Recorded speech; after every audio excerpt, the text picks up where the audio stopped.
All right, guys, in this video, I wanted to talk about my favorite way to organize training for people that tend to generate a lot more fatigue around a certain movement pattern. So this is basically going to be called a front-loaded microcycle. And so how a front-loaded microcycle would differ from a more traditional microcycle is that, let's say that in a more traditional microcycle, we're going to have more of an even distribution of training stress across the week because that lifter will be able to recover better from that. However, for people that tend to generate a little bit more fatigue in a specific movement pattern, I'm generally going to have a more of a front-loaded microcycle where we're going to distribute most of the training stress around the heaviest day of training as far as training volume, intensity, on that main lift and movement pattern goes, and then taper it off towards the end of the training week so they can have more predictable training. So now who would benefit from this? So there's going to be basically a few lifter archetypes. Number one, people that tend to be, have a longer range of motion to go through on that lift. People that tend to be stronger or people that just tend to have, they just, for whatever reason, just report, I get very beat up from this certain lift.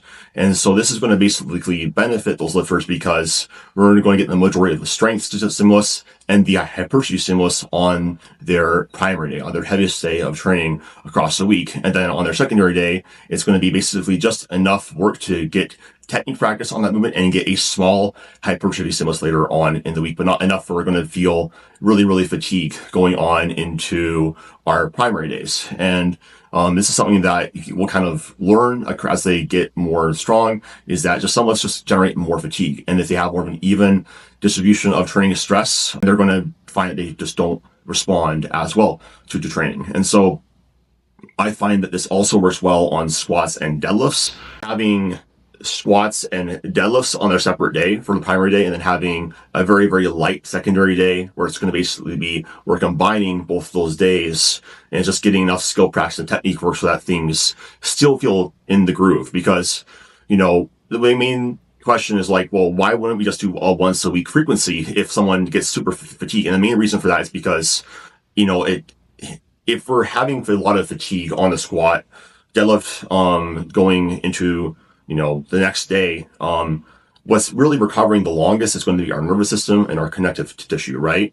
And those things take a lot longer than our muscular system, or our technique. And so if we have basically an entire week of rest, what you might find is that you feel kind of flat, or you feel like you feel good, but like the weight just feels really heavy in your hands or under the bar. And that's just technical detraining. And so that's something where, we're having a light enough stimulus where it's going to be, easy enough for you to actually be able to retain performance. And I find this works very well on the squat and the deadlift in particular. On bench press, it can work well, but I find bench needs a little more work across the week. And the main thing is for the front loaded microcycle on bench press is basically going to be having most of the pressing accessories towards our priority sessions, then again tapering it off towards our primary day. And this is something that again, it can work really well for people that have this worse range of motion or whatnot. So I'm going to show you guys what that looks like on my computer. All right, so here I'm going to give you guys an example of a front-loaded microcycle. Let's say that this lifter has just terrible leverages in general. For all the lifts, they get really a lot of fatigue. So how would we organize training with a front-loaded microcycle? So guys can kind of see, if you look at, I'm first going to go over squat and deadlift. You can see how they're going to be their primary squat day. We're getting most of the volume work on this day, and then basically most of the leg work on this day. So this is going to be a pretty highly stressful day for the lifter on squatting and on their squat accessory muscle groups. And then you guys can kind of see that later on in the day, on the secondary day, it's basically they're just getting very low intensity technique work between 60 to 70% on ascending sets, and then we're doing like one set of leg extensions just with myo reps to get some stimulus in, so that we don't detrain our muscular system too much. We know that one set is hard set is enough to stimulate muscle growth too. So we're not detraining, and so the lifter should still feel very good technique wise and still feel poppy in their legs going into their primary day. On deadlift, you can see here again most of this day, it's just leg curls. And say this, this is an example of someone that deadlifts conventional. I don't really put in any extra hip work because I tend to find that conventional is stimulating enough. And so basically just doing that on some little leg curls, and then say the majority of like back work. And it's, I think that whether or not people say it does, deadlift is very stimulating of the back on this day. And then we're just getting some very light skill practice again on the deadlift, and then one set of myo reps on leg curls again, just to get some extra stimulus in. See, we're doing like lying leg curls too, because less of a stretch um, compared to the seated leg curls, so that we're going to get less fatigue from that. I have another video about this too. Usually I'm going to put more shortened positioned movements too on the secondary day. That's just like, or the tapered off session, because less stretch equals less fatigue. So that's why leg extensions and like lying leg curls would be there. So that hopefully that makes sense. I think it's pretty easy to kind of see. Like if you look at the overall quad volume, like for the quads, like basically there's 12 sets. So we're getting 4 sets here, and then we're getting roughly 8 sets right here. And this is going to be, a large stimulus for the entire week. Now on bench press, it's a little bit different. Like I said, it's a little bit more spread out evenly.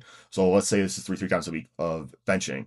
We're going to basically have 2 pretty evenly distributed sessions right here. Like this is a good example of what I would typically give somebody. Where you can kind of see pretty evenly distributed workload. And then you can kind of see here, this is their last bench session. And I do, there's not a pec accessory like there was on this day. There's only just basically some light arm work, and there's also no back work, just to help them feel a little bit fresh, a little bit less systemic fatigue. So you guys kind of see these are really the only main 4 stressful days, but then these 2 days are like a lot less stress, and they have a full rest day going into their the beginning of their microcycle. And this really, I find, allows people to recover better, as opposed to say a traditional layout where, let's say that we have an even distribution of training sets across every single day. Like in theory that should lead to like even recovery, but it doesn't always, because like you never really feel that good. So this is something I find works really well for lifters that are stronger, worse leverage, just tend to generate more fatigue from their training, and this just works really well. Now, I will say this is more of an advanced strategy. If you're a beginner watching this video, this is not something I would just immediately jump to. But if you are very strong, you're late intermediate or advanced, this might be something that you need to start considering in your programming.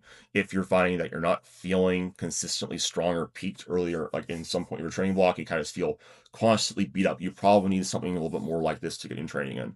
Hopefully this all makes sense. If you guys have any questions, ask down in the comments below. And this is what I do with all my clients. I create programs like this so that you don't have to think about it at all. You can just go in and train, be an athlete. And my program is really designed to take lifters who think that they peaked to a limit they really never could on their own. I do this with customized training programs, nutritional plans, and really, premium accountability to make sure you guys are making the best progress. The program evolves with you over time. You never have to worry about plateaus or anything like that ever again. So that sounds good to you. Links are down below to apply for coaching, or you can DM me ready on Instagram. We'll hop on a free call, see if you're a good fit for the program. But like I said, I hope you guys enjoy this video. If you have any questions, just let me know.